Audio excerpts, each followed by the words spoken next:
We welcome you to another edition of Snap the Pigskin. Hello, everybody. Noah Clark, Kedrick Stumbris.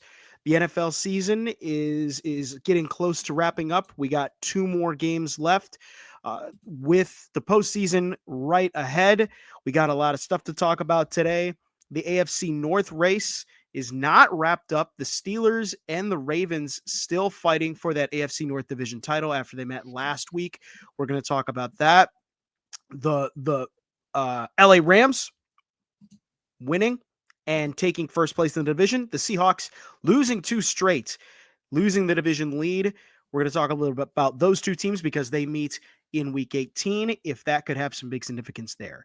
Saquon Barkley on the verge of history. Why is he on the verge of history? We'll find out more about that later on.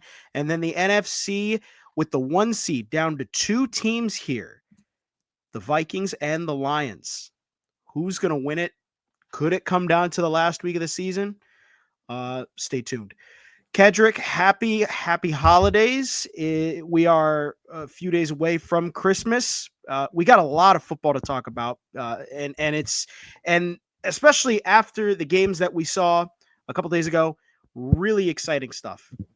Yeah, I thought this was a really fun weekend of football, and surprising results, and putting us on a fascinating collision course in week 17, week 18 for a lot of these matchups. For posterity's sake, we are recording this on the 23rd on Monday, right around 2 p.m. God's time. So we're not going to have any takeaways from Monday Night Football, but we'll have plenty to go off of Saturday and Sunday, and maybe we'll touch on that Thursday game a little bit. But it's the week comes up fast when you got Wednesday games. Oh yeah. So we're getting this out a little bit early, a little earlier than usual, but that's okay. And let's get right into one of the matchups because this is also going to be there's going to be a team that's going to be playing on Christmas Day, the Baltimore Ravens.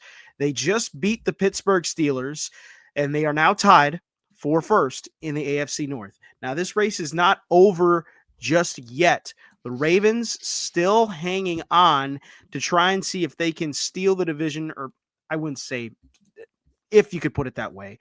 I was trying to make it fun, but to see if they can close out the division and get the AFC North division title. They have the Texans and the Browns to close the season out. They play the Texans on Christmas Day. Pittsburgh, however, has Kansas City. The Ravens could jump ahead of the Steelers here if the Steelers lose to Kansas City on Christmas Day. Kedrick, these last 2 games for both of these teams are huge. These next 2 games, or this coming week, is going to be huge, especially Christmas Day, because both of these teams play Christmas Day. And at the end of it, we could potentially have a division winner in the AFC North. Yeah, I mean, we will have a division winner in the AFC North. It's not that nobody's going to win it. Yes, that's what I meant. I mean, it's not the Ravens stealing the division by any means. This has been a Ravens team that has been sitting top 1-2 in DVOA all season. It's Pittsburgh who has found itself on the right side of some fortunate victories. And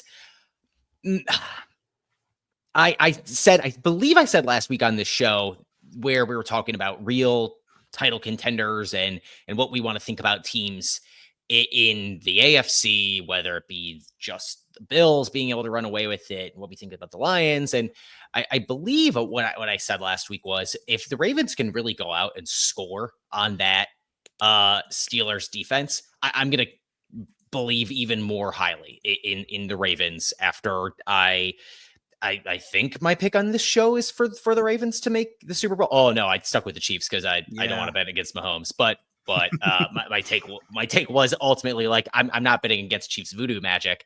No. But aside from that, I would take the Ravens. And I think they look the part. They put up what was it, 27 points on offense plus the pick 6, the fumble 6, whatever it was last week, and putting up 27 points on that Steelers defense is really good. I mean, like it's that Steelers defense is chock full of talent, and it has an offense that just does nothing for it, basically.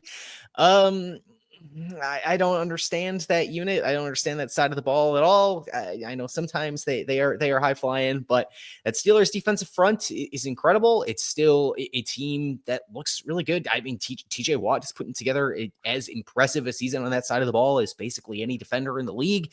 And so for the Ravens to do what they did is mighty impressive. And now we're going to get to see them play against a Texans team that, frankly, I think the Ravens should handle. I think it's much more likely that the Ravens close this out and win the division at this point than the Steelers do. I think probably just needing to get that win because otherwise the Ravens would have been 2 games back. And yeah, you can hope the Steelers lose out, and yeah, you can have the Ravens win out, but the Steelers would have swept the Ravens for the division. So that was a de facto title game for the Steelers, at least last week.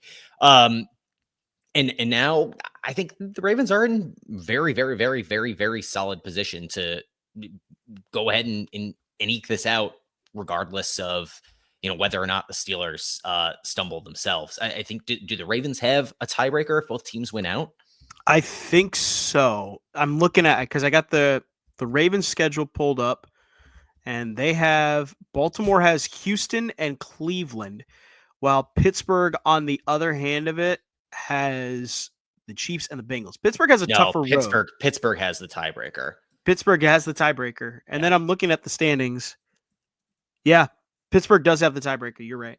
So, and it's just barely it's by one conference game. Yes. It's by one conference game. Pittsburgh is 7-3 in conference play, while Baltimore is 6-4 in conference play, despite being tied.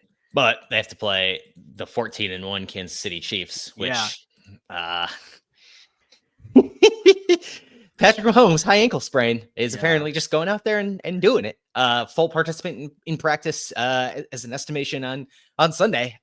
Yeah. They're just going to keep doing it. They're going to keep doing it. They're going to get away with it. And I think they're probably just going to hang out and take the number 1 seed in the AFC, which is crazy. They need one more to wrap it up, I think, because one more win wraps the 1 seed up, and the road to the Super Bowl once again goes through Kansas City in the AFC. Oh my God. It's just it's ridiculous. It's ridiculous how the Chiefs keep getting away with these wins. I'm at a point with it where it's just like, they're going to find a way to win. They're going to find, sure, it may look ugly, but they're going to find a way to win. And congratulations to them. Yeah. But Baltimore too, like that they could, there's a very good chance that they could still win this, that they'll probably win this division. And especially because Pittsburgh has to play the Chiefs, has to play a Bengals team that is not dead yet. Is not dead yet. They are still very much in playoff contention. And right now they do need a few things to play out to get to playoffs. Yes. But still, I mean, like, they could cause some problems at that last game of the season if Pittsburgh somehow, some way wins that game against the Chiefs, which I doubt that could happen. Mm-hmm. So, the AFC North, Christmas Day is going to be fun. Now we move from the AFC to the NFC with second down, and the NFC West is just bonkers. Both the NFC West and the NFC South were bonkers this last weekend because the Bucs losing on Sunday night, just giving the Falcons an opportunity now to take the division title, and the Seahawks now having the division lead, losing the division lead, having now 2 straight losses, while the Rams have put up 4 straight wins. They are peaking at the right time, which is good in December. I don't even know that I'd say that, though. You don't think so? They're peaking. I mean, they're playing good football. They've played some really good. They scored 12 points against the 49ers. They scored 42 against the Bills, though. That's the only other thing. Yeah, but everybody scores 40 against the Bills. Yeah. But that's the dichotomy here, where I don't know what we're going to get from the Rams on any given week, right? Is they can put up 44 on on the Bills, and they score 12 next week against the 49ers. They didn't hit 20 against the Jets either. And I don't know. You can give props to the Jets and that defense, but it's not like they had anything to play for at this point. So I don't really know. I don't understand what's going on there. They have Kyron Williams can run the ball. He's looking very solid, but like I don't. It's whatever. Somebody's going to win that NFC West. Probably going to be the Rams because it feels like the Seahawks are faltering a little bit. But I don't even know how much I can say that given they've played really high quality competition the last 2 weeks. They got the doors blown off them by Green Bay, but they held in it for yet again another Vikings 1-score win. Unbelievable. Unbelievable. and a Geno Smith pick to end it, which I mean didn't totally surprise me. It looked horrible too. That pick was just it was so bad. Yeah. And also too, Geno isn't really healthy either. Like no, clearly not. Like you can see it. Like he's not healthy. No. And if they want to get the division and if they want to get in the playoffs, he's got to be at healthy. He's got to be at least like at 80% health. He's not even at that. Like his mobility is a big factor of what makes Geno. And we saw that against the Vikings where he just couldn't move out of the pocket. He couldn't, extend the play with his legs, and Minnesota really exposed that. I mean, he really was stationary. And I mean, the Rams, they're playing the reason why I think the Rams too, because I had them as my division winner and I'm hoping that they can keep that going.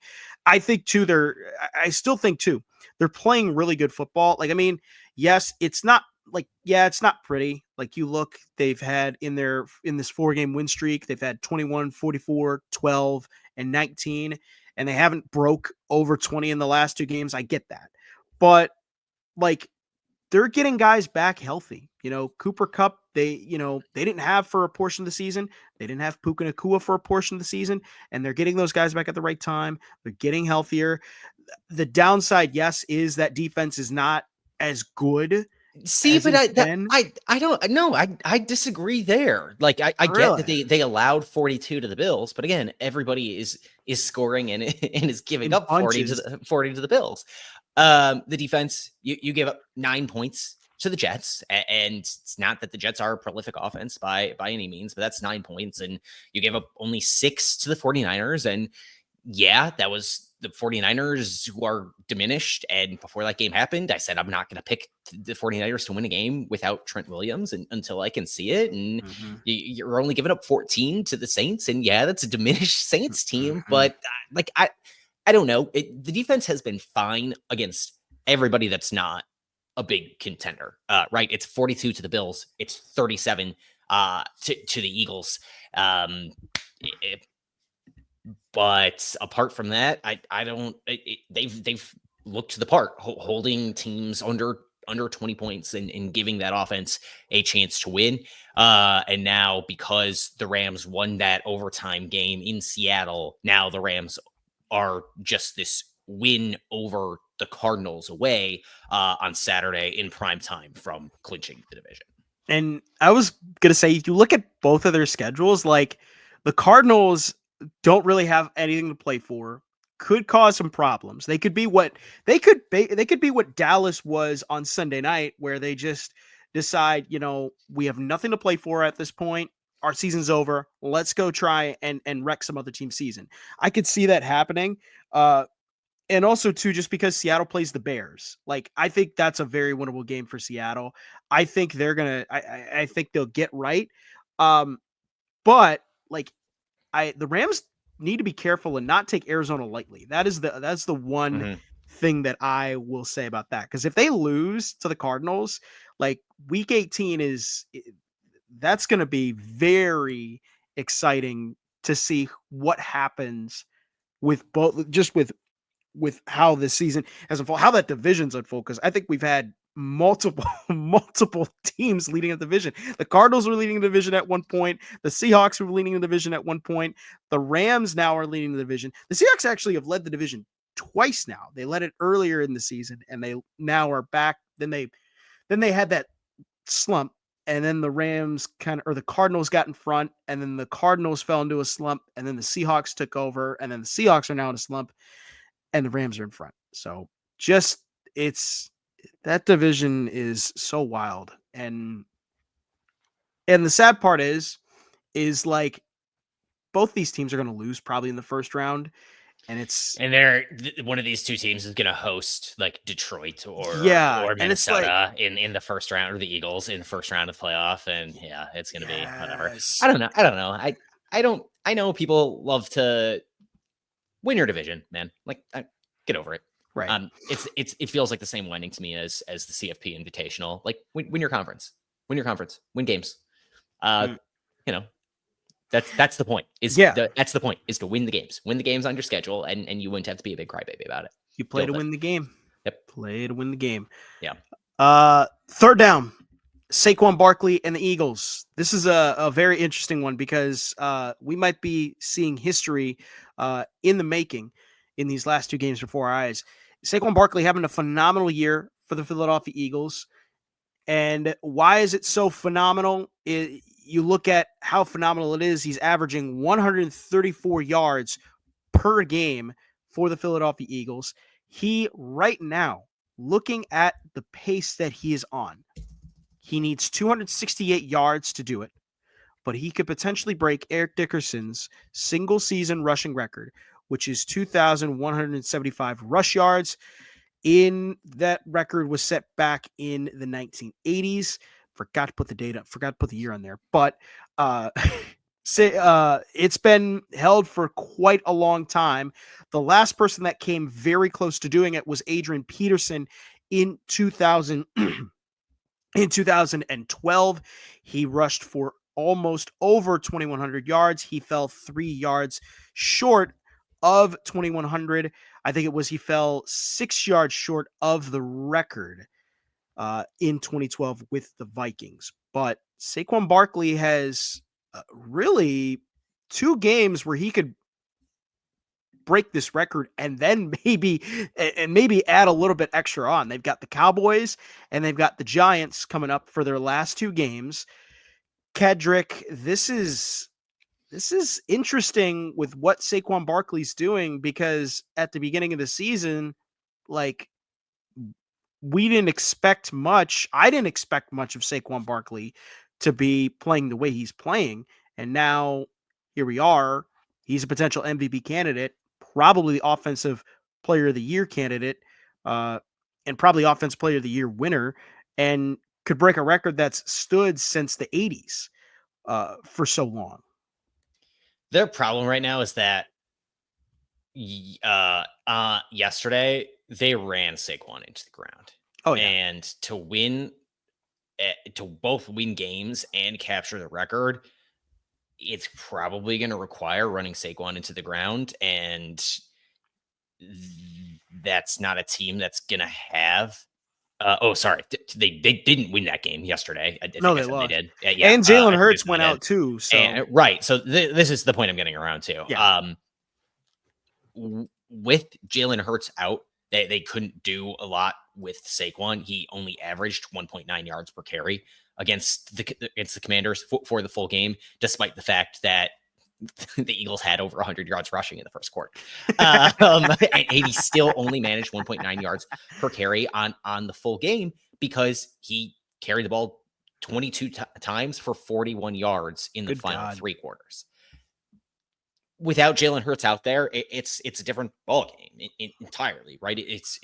I don't think this is on the same level necessarily as Lamar, as what he can do to change up the pace and the timing of that offense for the Ravens. But that angle there allows Derrick Henry to be a lot better than he otherwise would be at his advanced age. And I think if there's any risk at all that Jalen Hurts is not 100% going into next week against the Giants, I think you sit Jalen Hurts, and I think you should think about sitting Saquon Barkley. I understand the record on the table, but I think they have bigger things in mind. we've seen Saquon, what was it, earlier this year, was asked if he wanted to go back in the game and break his single game rushing record, and he declined to do so. He let the younger guys in behind him. And I don't know, obviously, what his feelings are beyond that. It wouldn't surprise me if he were more like, no, let's win games. Let's get healthy. Let's do the thing here. Not to mention, it's, we're playing 17 games now, right? It's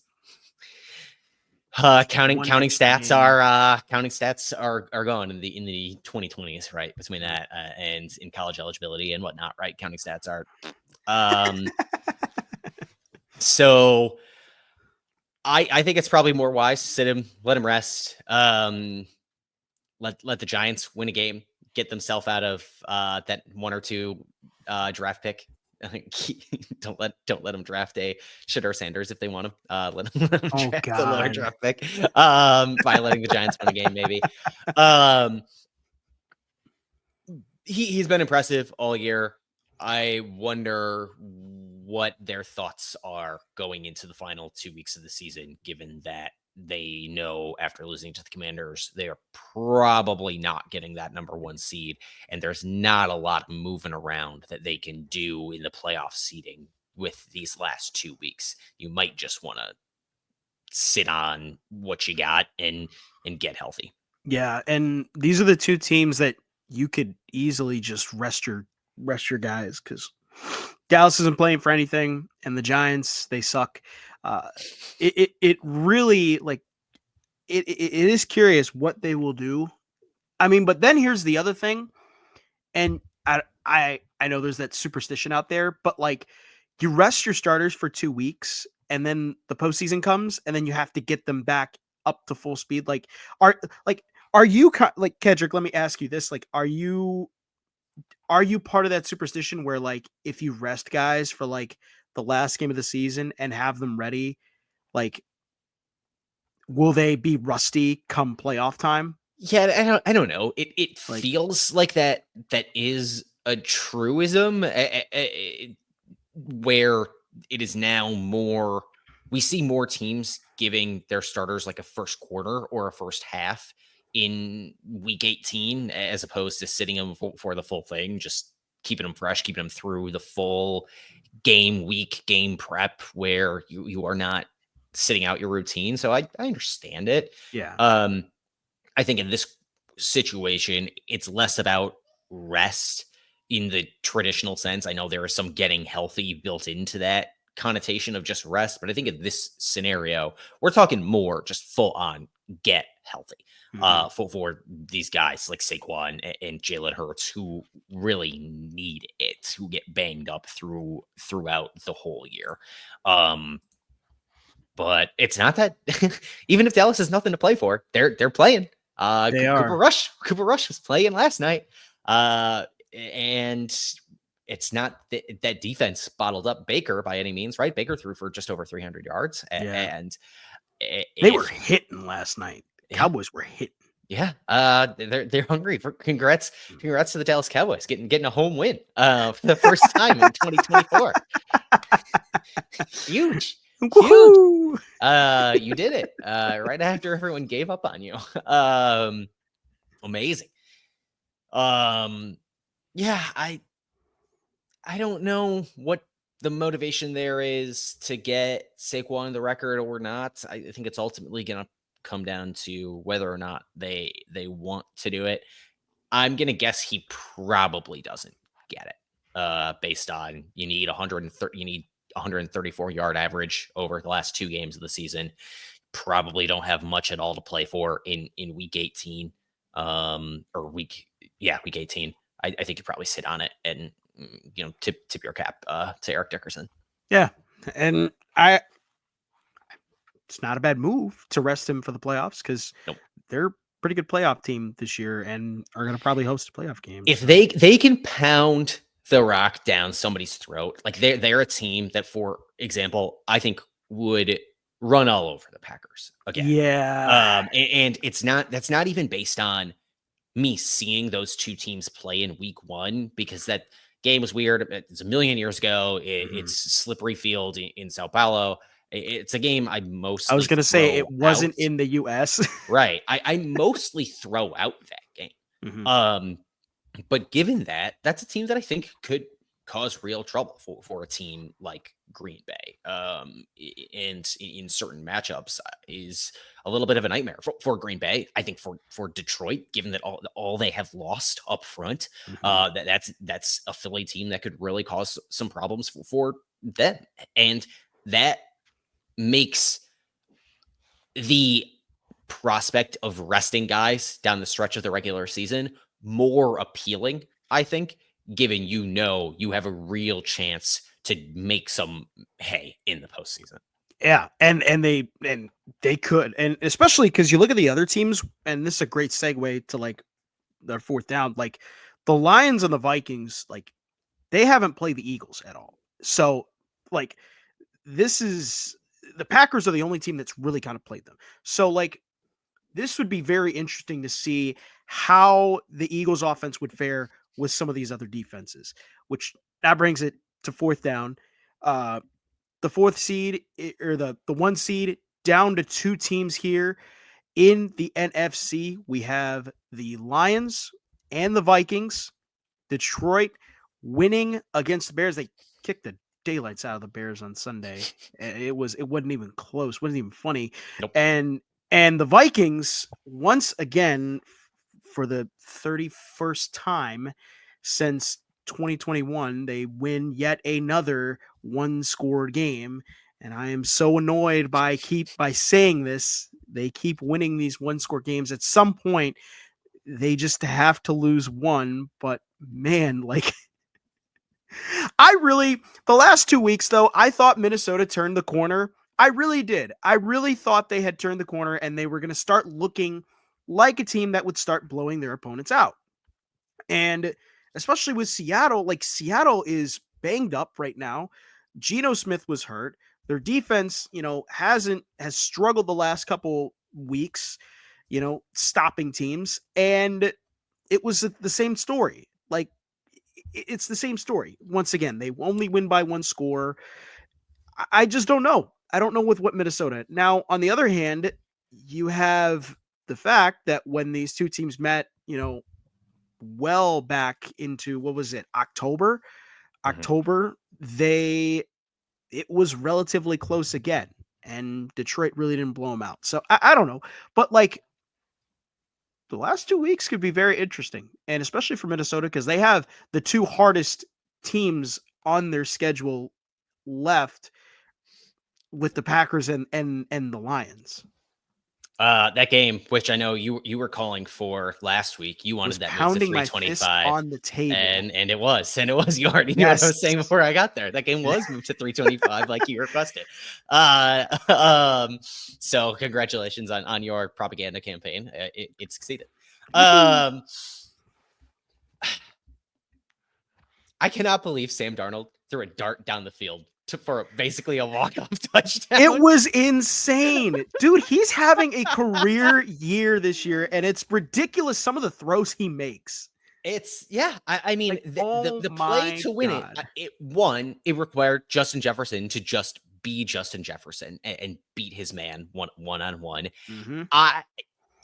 It is criminal that Seattle did not more effectively shadow a safety over the top on that play to Justin Jefferson. Mm-hmm. Like, you have Justin Jefferson one-on-one in that situation, and your safety up high is basically giving your corner no help so that Sam Darnold, and look, it's not that was a hard or an easy throw, right?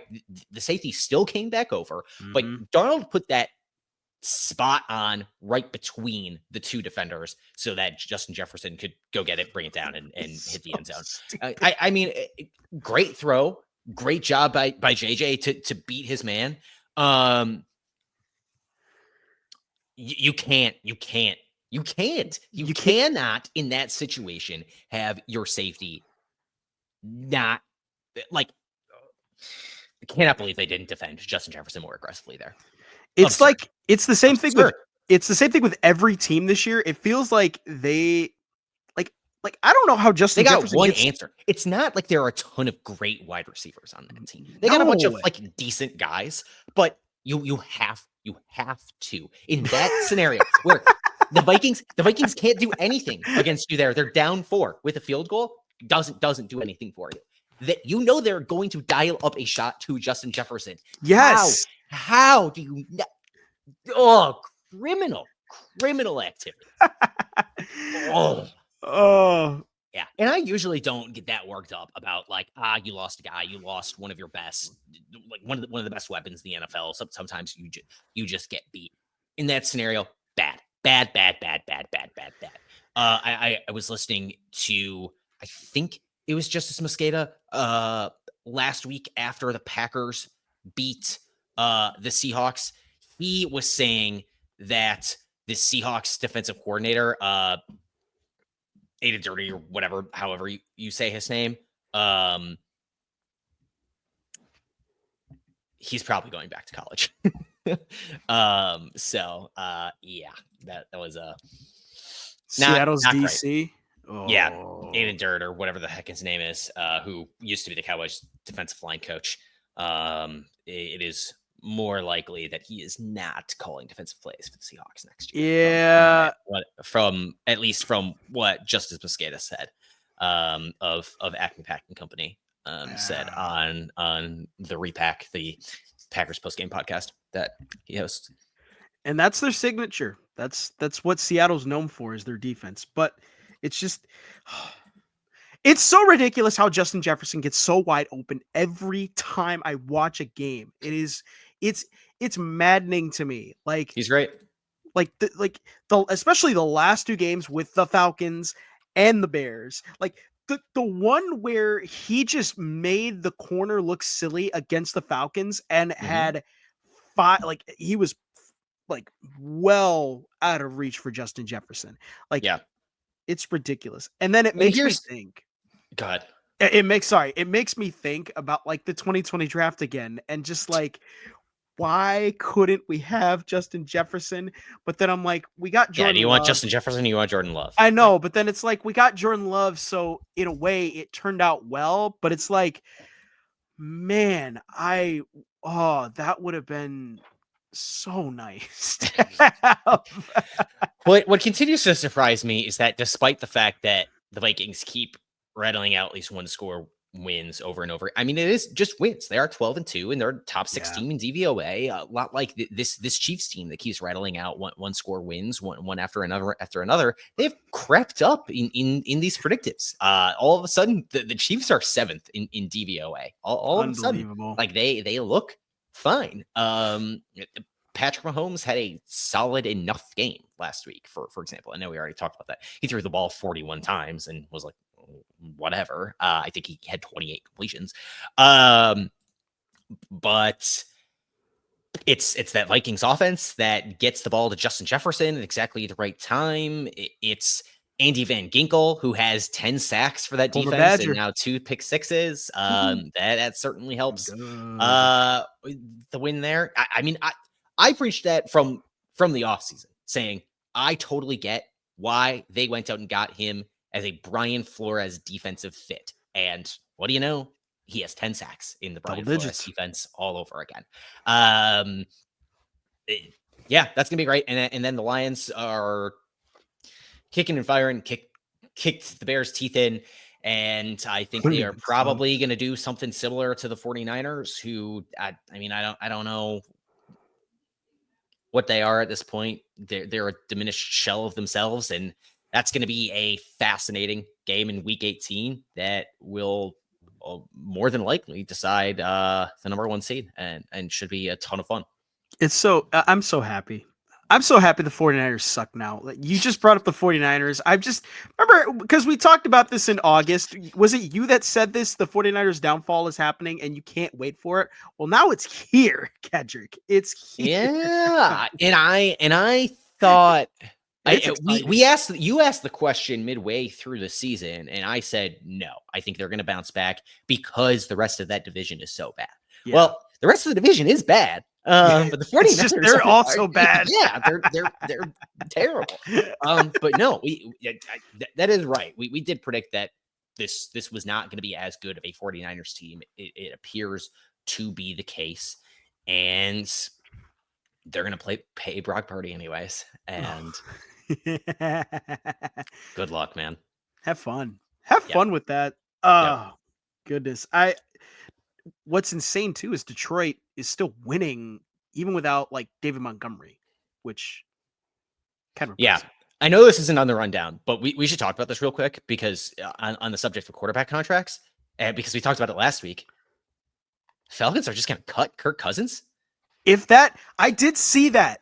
That is a very interesting. That's very bold by Atlanta to cut him. $90 million dead cap. I know that's bold. $90 million dead cap. You can't I don't know. I've said this about the Falcons. I've said it from the minute they drafted Michael Penix. Why would you draft him if you're going to have Kirk Cousins and you paid Kirk Cousins the bag? And now it's now you're going to cut him and you're going to take 90 million in dead cap. It doesn't make it make sense. Make it make sense. I don't get it. And the other thing is if they trade him, it'd be cheaper. But he has a full no trade clause. But he also so he can tell them to kick rocks. Yeah.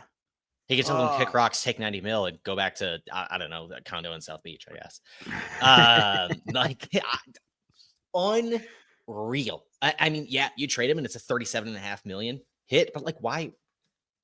Dude, if you're Kirk, why would you? I get he's a competitor. He wants to go out and play, but who cares? Take the money.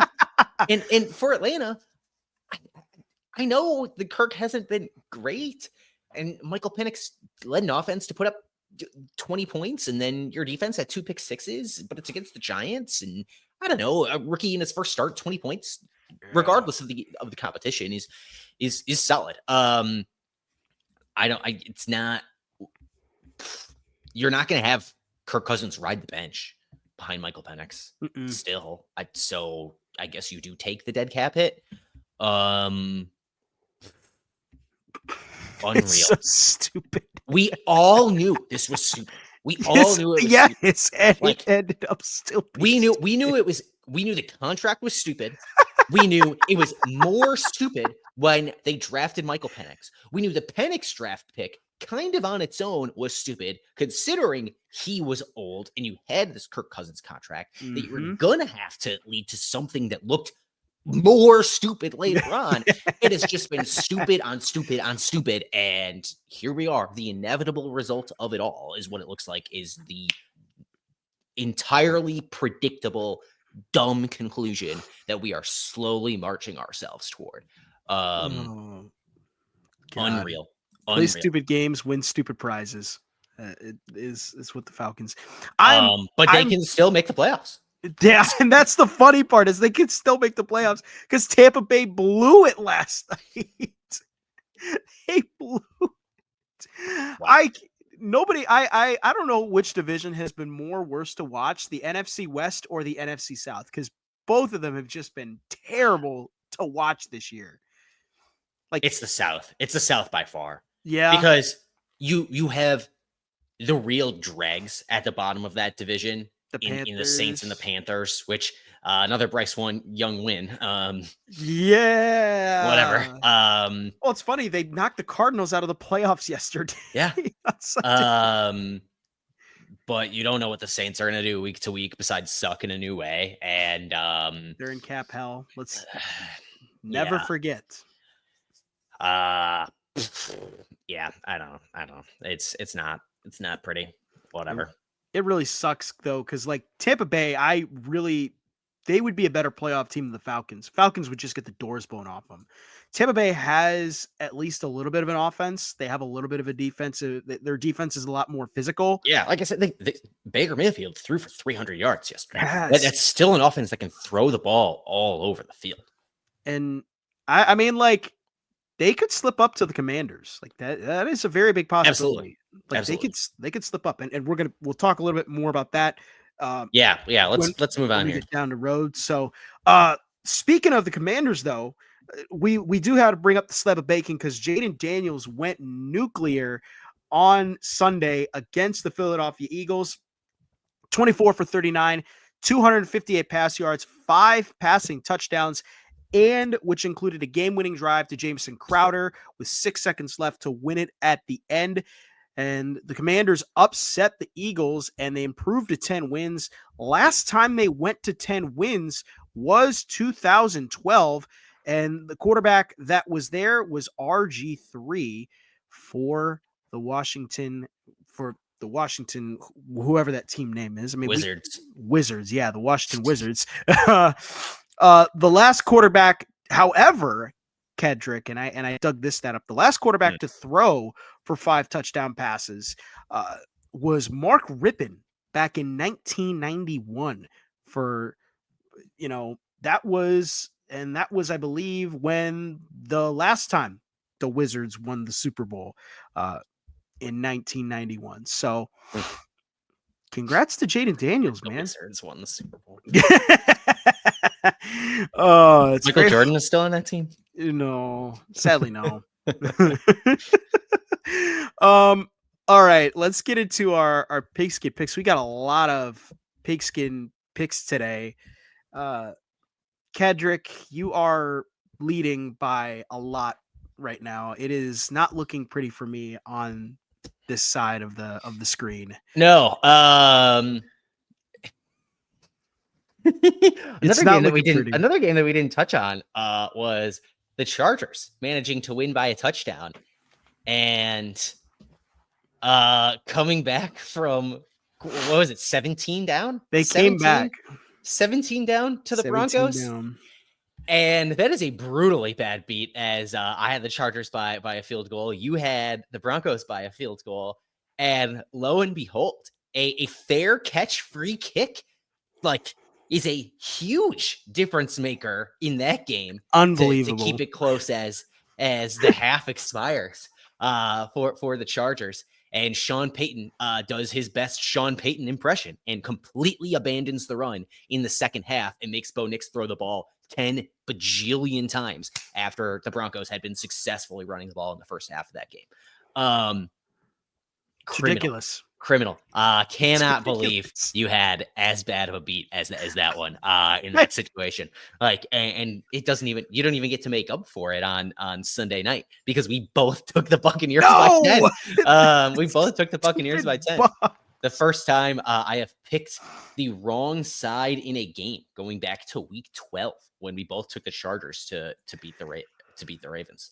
So real rough. I guess we'll have to wait and see what happens tonight on Monday Night Football. But yeah, you're in a bad spot. I know I texted you earlier this week, and dating back to week 7, you have only had 1 week better than me. I've been running away with it here. Yeah, it's not been pretty, especially that Thursday night game. That was as rough as you could get right there. Yep. I'm so pissed.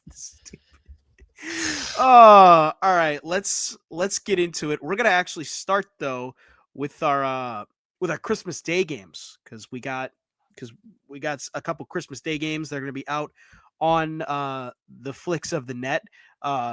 Chiefs at Steelers. If Kansas City wins this game, they clinch the 1 seed, which means the road to the playoffs through the AFC goes through Kansas City. And if the Steelers win, they keep their AFC division title hopes alive. If they lose, the Ravens have a chance to sneak their way into first place in the AFC North. Kansas City, Pittsburgh. What you got here, Kedrick, on this Christmas Day game?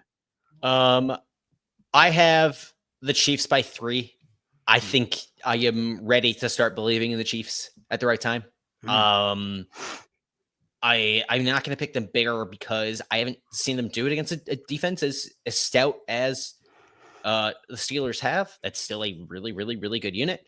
And I think it's going to present a challenge to that Kansas City offense that I think is peaking at the right time. But we still have yet to see a real vintage Patrick Mahomes performance basically since week 1. We haven't gotten anything like that all year. So if we're going to get one, I think this would be the time. but that's not a Steelers offense that I think can keep up at Arrowhead. It's probably going to be loud. It's going to be cold. I don't think they're going to be able to do what they need to do to win. And the Chiefs, who they at least have a very, very, very stout rush defense, passing defense, it is probably going to take that element away. And if I don't think the Steelers can just run their way to a victory. I don't think they have that in their bag. It's not a backfield that scares me at all. So I'm going to take the Chiefs by 3. I could see more, but I haven't seen that Chiefs team do it yet this year. Yeah, give me Chiefs by 5. They're getting at that point where it's like they're starting to figure things out on offense. They're getting some guys, back. They got Isaiah Pacheco back a few weeks ago. Hollywood Brown got activated off IR and played, this last week. So they're starting to get guys back at the right time on the offensive side. And we know that Chiefs defense is really good. We know what Steve Spagnuolo is going to dial up every single week for this Chiefs defense. It's always going to be something killer. I just think too, with the Steelers, that loss to Baltimore was so demoralizing for them. So tough because they got the doors blown off them. I mean, 34-17, that's you lost by double digits. And with 2 games left to go in the season, like you got to find some way to try and have a reason to win this division. And they're playing the Chiefs, and I just don't think they can do it. I got Kansas City winning this one by 5. I just think Pittsburgh, their momentum is going to be shot. I think Kansas City might come in and really handle them in this game. So, next game on the list, though, if the Steelers lose, it's this game that could be very huge for the Baltimore Ravens. They play at Houston. The Texans, with some news there earlier, from the week before, Tank Dell out for the rest of the season with an ACL injury. Prayers to him. Hopefully he gets back. Hopefully he gets healthy and can be as dominant of a player as he was this past season. For the Ravens, though, dominating against the Steelers, they are still in the race for the AFC North Division title. They got 2 games left, including this one. And last time the Ravens played the Texans was in the postseason. Ravens beat the doors off them. So I think we're going to see something similar. I think this Ravens team is a lot better than the Texans. This Ravens offense is incredible. I expect them to be high flying. The performance that they put on against that Steelers defense, like I said earlier, really, really, really impressed me. That is not a Texans rushing defense that I think is going to do anything in this game. I think we're going to see a heavy dose of Derrick Henry. I think we're going to see a heavy dose of Lamar toting the rock. And that's a Texans unit that doesn't do anything on offense that spectacularly. CJ Stroud has not been the revelation that everybody was trying to tell us we thought he was this year. And meanwhile, that Ravens defense is getting along just fine. So I'm going to take the Ravens by 10, and maybe a backdoor score by the Texans makes it look a little bit better than it actually is. Yeah, I got Baltimore winning this one by 10 too. I just think you look at the Texans, they're so, losing Tank Dell is brutal because you already lost Stephon Diggs earlier this year, and their wide receiving core really kind of is depleted. And meanwhile, Baltimore, while I said the win over the Steelers was huge for them and how big of a win it was for them, or how demoralizing it was for Pittsburgh to lose to the Ravens, it is huge for the Ravens to beat the Steelers because now here you go. You've got all the momentum with 2 games left in the season. You could cruise into the playoffs, with the division title, with a chance to host a playoff game. And I think Lamar is going to come out here swinging. And we've seen Derrick Henry multiple times just brutally, destroy the Texans when he was with the Titans. So give me Ravens in this one by 10. Don't think this is really going to be an exciting game to watch. I hope I'll be able to watch it. In the past, Netflix and sports have not gone as well as many sports viewers have hoped, but there's that. Now, on to our Pigskin Picks games, our Pigskin Primetime Picks.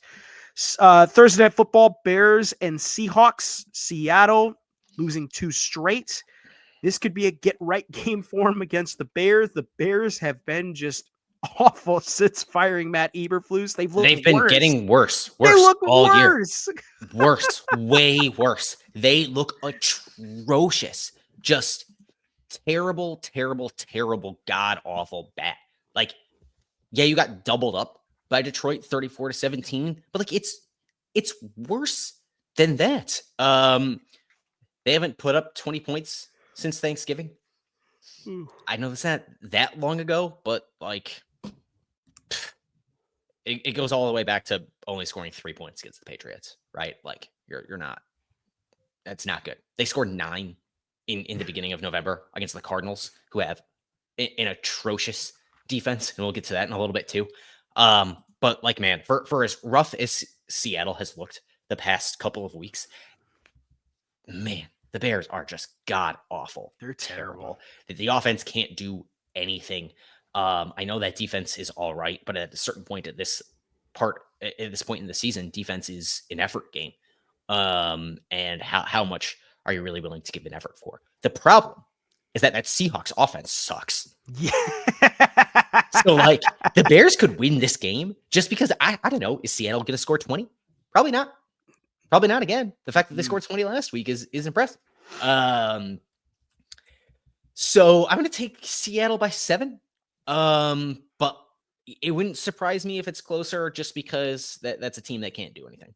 Yeah, Seattle needs to win this game. This is a must-win game for them. Give me Seattle by 3.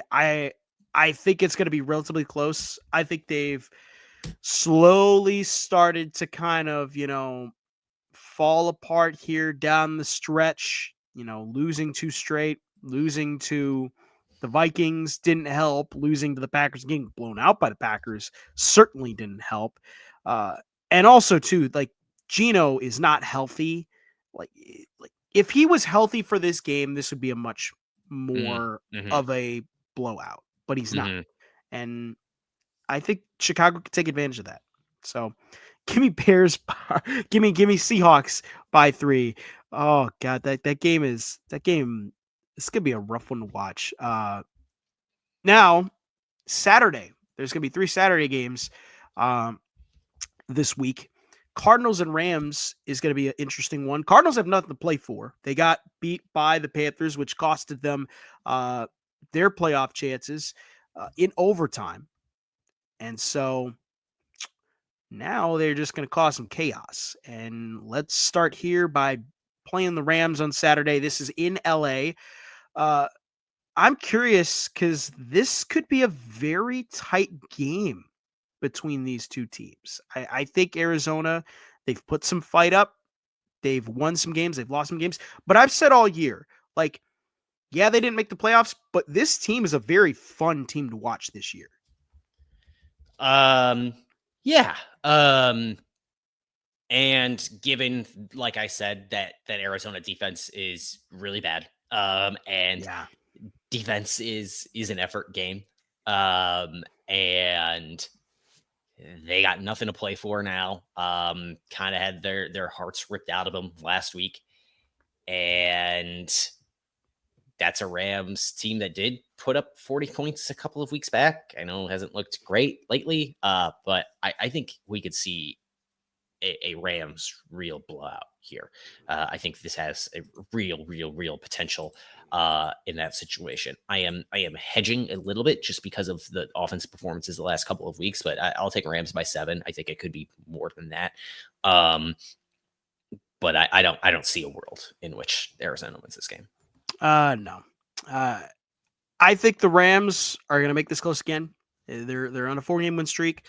Last 2 games have not been pretty wins. I think Arizona does make it close. Give me Cardinals or give me Rams in this one by 4. I think they win it. I think it's going to be very low scoring again. We may see a lot of the kicking game here come into play. I You think said Rams by 4? Yeah, Rams by 4. I just think that they're going to keep fighting and get to that last week of the season. Week 18 will be very fun. Now let's get to some of the more interesting games because the NFC West is just wild. Falcons and Commanders. Atlanta.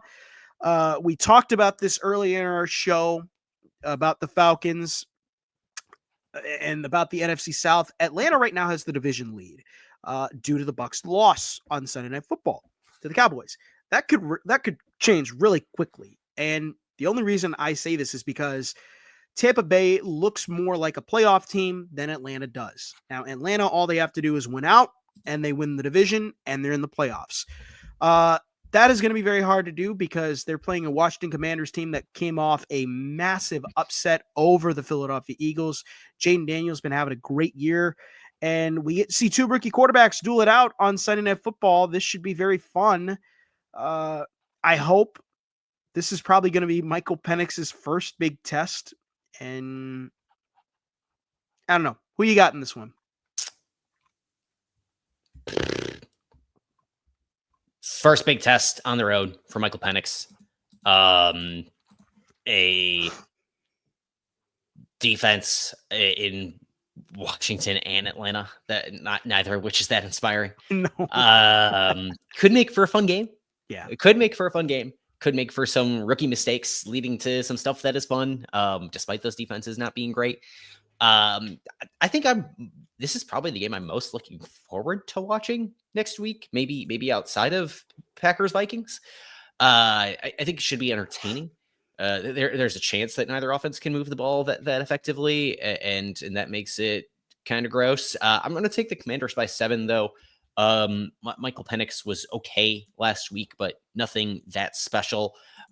Meanwhile, the Falcons have not been able to put up a valiant effort stopping the pass all year, despite the fact that they have good individual safety play. They haven't put it all together as a unit, and that could lead to a lot of fun Jaden Daniels stuff, which has kind of been the way the Commanders win games this year is fun Jaden Daniels stuff and nothing more than that. So I'm hoping to see that, and I'll take the Commanders by 7. Yeah, give me Commanders by. I'm going to give Commanders by 10. I think Washington, they're playing really well. Jaden Daniels playing some pretty good ball. And I think for Michael Penix, this is really where, surprisingly, I can't believe I'm saying this, but this is where we really start to see either if he's that guy or if he's not. And there's 3 games left in the entire regular season to see if he's got it. I mean, we like last week again, too, like talk about a situation, talk about being thrown into the fire. Like brother's being thrown to a volcano right now because he's got to win out to make the playoffs. And you're going up against the Commanders, who are a 10-win team, probably going to make the playoffs. It's not an easy task. And I think Jaden Daniels is going to show out once again here on Sunday Night Football. Give me Commanders by 10. I think they're going to win this game pretty handily. I think Michael Penix throws a pick late, and it seals the deal for the Commanders. And last one on the list, Monday Night Football. Lions at San Fran. Niners got eliminated from the playoffs. Woohoo. Lions still cruising along here. They're kind of getting ready to go play for maybe an NFC North division title here in week 18, depending on if Green Bay beats Minnesota or if Minnesota beats Green Bay. This game could be very interesting. All the Lions have to do is just win, and there is a win-in situation. Who do you got, Kedrick, for this game? The Lions need a win here and a Packers win to clinch the number 1 seed this week. Mm-hmm. With San Francisco eliminated already, there's a chance this game means nothing for either team. Mm-hmm. Because if the Vikings win in the afternoon, the Lions can't clinch the 1 seed against the 49ers. They will need to beat Minnesota to do it. So there's a chance the game means nothing at all to either team. So that makes it kind of hard to handicap this game, in my opinion. I don't know what's going to happen. But again, given the fact that Trent Williams has missed 5 straight games, I'm not going to pick the 49ers to win a game without Trent Williams. They're not on a 5-game losing streak though, right? That's actually, they beat the Bears, but that doesn't count. God, can you? That's the one team that the 49ers can beat without Trent Williams is the Chicago Bears. Wow. God, they're just terrible. Just goes to show. And that was Thomas Brown's first game as Bears head coach too. So, and the 49ers scored 38 points. Yeah. Man, the Bears suck. Yeah, they really do. All right. Well, that's fun. So I'm gonna take the Lions, even though whatever. Yeah. Throw a number out there. Just throw a number. 3. I don't care. Okay. Yeah, give me Lions by 10. I think I think that scenario is more likely. Like, yeah. Frankly. But like I don't know. What if can you will you let me change it to 7? Yes, you can change it to 7. All right, I figure like you can change it to 7. I like it's just like one of those games where really it won't matter unless it won't really matter unless if, Green Bay somehow beats Minnesota. Mm-hmm. But I mean, they could potentially beat Minnesota and they could make things interesting, but yeah, they could. Then that makes that Detroit Minnesota game really boring, unfortunately. But yeah, which sucks. And I've been kind of also pounding my fist on the table for that game too. But hey, with that does it for us here. For those of you who've been listening to our show this year, have a happy holidays, have a Merry Christmas and all that. And from me at Kedrick, I hope Kedrick, you're gonna have a good, nice little vacation with your fam. Is it with your fam or is it with no. Eileen's I'm in Texas. Family? I'm in Texas. So with Eileen's fam down here. Yes. Yeah, I'm down here in Texas for the holidays, enjoying those. But we'll see. It's nicer weather than being in Wisconsin is right now, at least. Yeah, I'm in Minnesota, so it's a lot worse. It's a lot colder, yeah. a lot colder.